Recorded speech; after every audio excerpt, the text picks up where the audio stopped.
सियावर रामचंद्र भगवान की जय। द्वारकाधीश की जय। रामदेव जी महाराज ने जय।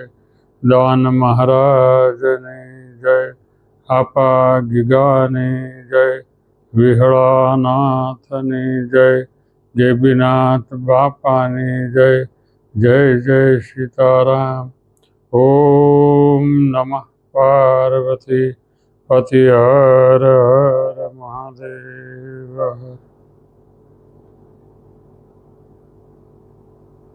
अषाढ़ महीना में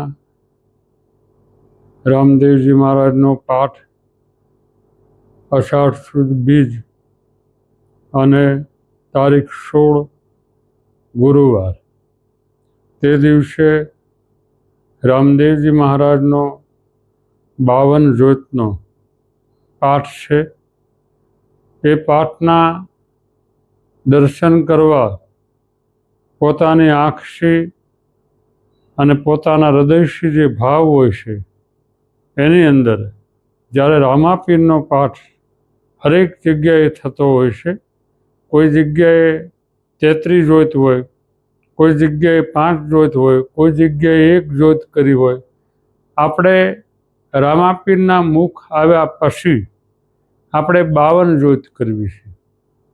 52 જ્યોતનો ઘણો મહિમા છે। રામદેવજી મહારાજની યાતિમાં ઘણા પડછા પુરાણેલા છે। એમાંથી 52 પડછા પણ કહેવામાં આવે છે, અથવા તો રામદેવજી મહારાજ 12 બીજનો ધણી છે। 52 વીર પણ કહેવાય છે, 52 જોગણી પણ કહેવાય છે। એટલે એવો જે પાઠ હોય છે એના દર્શન કરવા એમની પ્રસાદી લેવી એ એક જીવનનો લાવો છે। વિશ્વાસ હોય તો હંમેશના માટે પથ્થર પણ દેવ છે। યજ્ઞ તો દેવ છે જ તે, જળ પણ દેવ છે જ તે, પવન દેવ છે। પવન દેખાતો નથી, જળ દેખાય છે અને અનુભૂતિ અમુક વસ્તુની આપણા હૃદયથી થાય છે, અમુક નથી થતી। દાખલા તરીકે પાણી પીવું એટલે તમને આમ તૃષા મટી જાય। પંખો ફરતો હોય અથવા તો પવન આવે તો તમને આમ ખબર પડે કે હાશ પવન આવ્યો। એમ યજ્ઞને તમે અડો તો તમે દાજી જાઓ, એને અડી ન શકો, એના દર્શન કરી શકો। એમ જ્યારે 52 જ્યોત જ્યારે પ્રજ્વલિત થતી હોય છે સંતો દ્વારા, સાધુ સંતો બધા ભેગા થઈને 52 જ્યોત જ્યારે જગવે છે ત્યારે પ્રજ્વલિત થાય છે। એની અંદર રામદેવજી મહારાજનો પોતે કીધેલું છે કે જ્યોતના પ્રકાશમાં મારો વાસ છે। તો 52 જ્યોત જ્યારે જગતી હોય ત્યારે 33 કરોડ દેવી દેવતાઓનો વાસ છે એવી મારી માનની શ્રદ્ધા છે, વિશ્વાસ છે। એવો પાઠ અમારા આશ્રમ દાનેવ આશ્રમમાં જ્યારે 16 તારીખ અને ગુરુવારે સવારે 9 સાડા 9 પાઠની જ્યોત પ્રગટ થશે। ત્યાર પછી કોઈ પણ વ્યક્તિ જ્યારે એમના દર્શન માટે સવારે 9:30 આવે રાત્રિ 12 વાગ્યા સુધી રામદેવજી મહારાજનો પાઠનો દર્શન રાખ્યા અને ખુલ્લામાં પાઠ છે। કોઈ જાતનું કોઈ બંધન નહીં, કાંઈ નહીં। ખુલ્લામાં પાઠ એટલા માટે કરવી કે અમારી ગેબી પરંપરા જે છે એની અંદર વધારે કાંઈ મને ખબર નથી, પણ એટલું ચોક્કસ કે ઘણા પોતપોતાને જેને ગુરુની આજ્ઞા હોય એ પ્રમાણે પાઠ કરવો પડે, બંધનથી કરવો પડે, અમુક મર્યાદાથી કરવો પડે। અમે રામદેવજી મહારાજનું મુખ આવ્યા પછી જાહેર પાઠ આ કરવી છે। એના દર્શન માટે, એનો લાભ લેવા માટે તમારા મનથી તમે સુરત હો કે કોઈ પણ રાજકોટ, અમદાવાદ, મુંબઈ, કોઈ પણ જગ્યાએ હોય, મને ખબર છે કે આપને વર્ષ થોડુંક નબળું હોય અને છતાં 2 ધક્કા થશે। એક તો અષાઢ સુદ બીજ છે, બીજું ગુરુ પૂનમ 15 દી પછી આવશે। પણ છતાં આપ બધાને હું જાણું છું મારા મનથી, દરેક વ્યક્તિ આના સેવક હોય એ દર્શન કરવા આવે એવું નથી। કોઈ પણના સેવક હોય, કોઈ પણ અમારા સેવક હોય તમને અનુકૂળતા લાગે ને જ્યાં પાઠ પૂરાતો હોય, પાઠ હોય ને દર્શને જાઓ. કારણ કે દર્શનમાં તો રામદેવજી એક જ છે ને, સ્થળ જુદા જુદા છે. રામદેવ તો એક જ છે, પણ સ્થળનું પણ એક માધ્યમ હોય છે. એનું કોઈ નિંદા ઈર્ષા કોઈ નથી. સત્તાધાર હોય તો એનું માધ્યમ હોય, પાળિયાદ એનું માધ્યમ હોય, તલાળા એનું માધ્યમ હોય, દૂધરેજ એનું માધ્યમ હોય. કોઈ પણ જગ્યાનું એક માધ્યમ હોય છે. એમ જ્યારે રામદેવ પીરનો પાઠ તમે કોઈ પણ જગ્યાએ જાય તો અલખનો ધણી એક જ છે.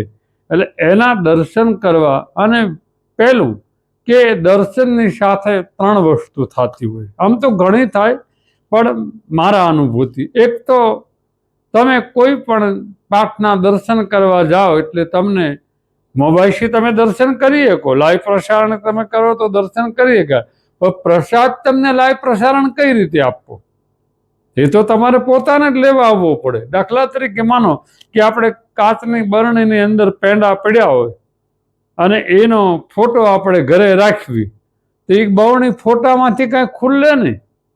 એ તો બવણીમાંથી પેંડા લઈને તમારે ખાવા પડે.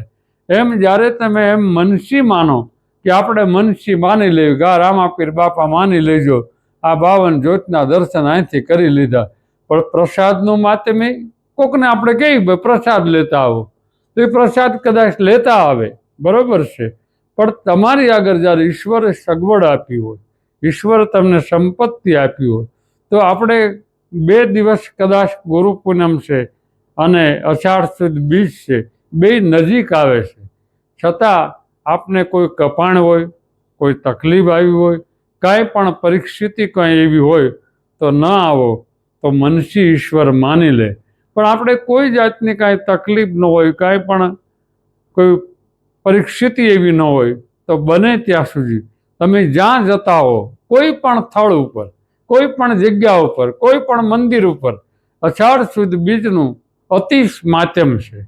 કારણ કે જગન્નાથ ભગવાનની રથયાત્રા તેદી નીકળે, પછી સમાધિ જે લેવાઈ ગયો પરબ સતદેવીદાસ, અમરદેવીદાસ, એનું પણ અષાઢ સુદ છે. ઘણા સંતો સમાધિમાં અષાઢ સુદ બીજને દિવસે સમાધિ લક્ષ્ય થયા હોય, એની પણ એટલો જ મહિમા છે. એટલે જ્યારે ભગવાનનો પાઠ રામદેવજી મહારાજનો છે ત્યારે આપ બધાને મારું આમંત્રણ છે, ગામમાં, પરગામમાં, અડખે પડખેના ગામના, કે આપ ખાલી દર્શન કરવા આવો. દર્શન કરીને અને તમે પ્રસાદી શરૂ થશે, સવારે 9 વાગ્યાથી પ્રસાદી શરૂ, રાતના 12 સુધી આવો એટલે પ્રસાદી શાકતી જ આવી, પ્રસાદી લઈને અને પછી તમે દર્શન કરીને નીકળી જાઓ. આવું એક અમારું આ રામદેવજી મહારાજનું 52 જ્યોત. આજે અમારે જે 52 જ્યોતના દર્શન કરવા માટે થઈ અને આપ જ્યારે પધારો, આપનો પરિવાર, આપનું ઘર, ત્યારે હું એમ માનું છું કે રામદેવજી મહારાજના, દાન મહારાજના, આપા ગીગા અને વિહળાનાથના આશીર્વાદ ઉતરે. કારણ કે જીવનમાં કોઈ પણ વ્યક્તિ એમ કહેતો હોય ને કે મારે આશીર્વાદની જરૂર નથી, તો એ અહમ છે. આશીર્વાદ સિવાય કોઈ વસ્તુ હાલતી નથી. કોઈ પણ સંતનો આશીર્વાદ હોય, માતાજીનો હોય, ગુરુનો હોય, ભગવાનનો હોય, આશીર્વાદ તો હોવો જ જોઈએ. આશીર્વાદ વગરની કોઈ પણ વ્યક્તિ હોય ને એ એનો અહમ છે. અને અહમ ક્યારે સમજાય, ક્યારે સમજવા દે? કાં તમે બીમાર પડો ત્યારે તમને ખબર પડે કે આ વસ્તુ છે, કાં તો ધન બધું વયું જાય ત્યારે ખબર પડે કે આ વસ્તુ છે, અને ક્યારે તમારો કંઈ રાગે ન પડે, ગમે એટલી મહેનત કરો ત્યારે ખબર પડે કે કાંઈ વસ્તુ છે.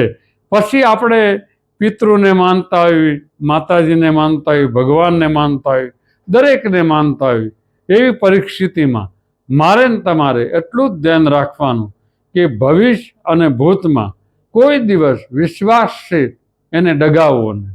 મને એક સરસ મજાનું પ્રેમાનંદજી મહારાજનું એક દક્ષાન ગમ્યું કે પથ્થરની એક યોની અને કામસ્ય માતાજી, છતાં એને 12 મહિને જ્યારે ધર્મમાં આવે છે ત્યારે એમાંથી જે કાયદેસર સ્ત્રીને જેમ હોય એ રીતે જ્યારે ધર્મમાં માતાજી આવે ત્યારે એને થાય. એ તો પથ્થર છે, હજારો લાખો વર્ષો વયા ગયા, છતાં જો પથ્થર હજીવાન હોય તો જ્યોતના ભરોસે વિશ્વાસ હોય ને તો આશીર્વાદ મળે. જ્યોતના ભરોસે ગુરુ ઉપર વિશ્વાસ હોય તો આશીર્વાદ મળે, જ્યોતના ભરોસે સંત ઉપર વિશ્વાસ હોય તો આશીર્વાદ મળે, પણ જ્યોતના ભરોસે તમારો વિશ્વાસ હોય તો હંમેશના માટે દાન મહારાજ ને રામાપીર તમારી ઈચ્છા પૂરી કરે. એટલે આપ બધાએ પ્રેમથી દર્શન કરવા પધારો, પ્રસાદ લેવા. સવારે 9 વાગે ધજાના સામિયા, રાતે સંતવાણી 12 વાગ્યા સુધી, 9 થી 12 સુધી સંતવાણી છે, 12 થી 1 સુધી. એટલે આપ બધાએ પધારજો. એટલું કહીને જય સિયારામ, જય દાન મહારાજ.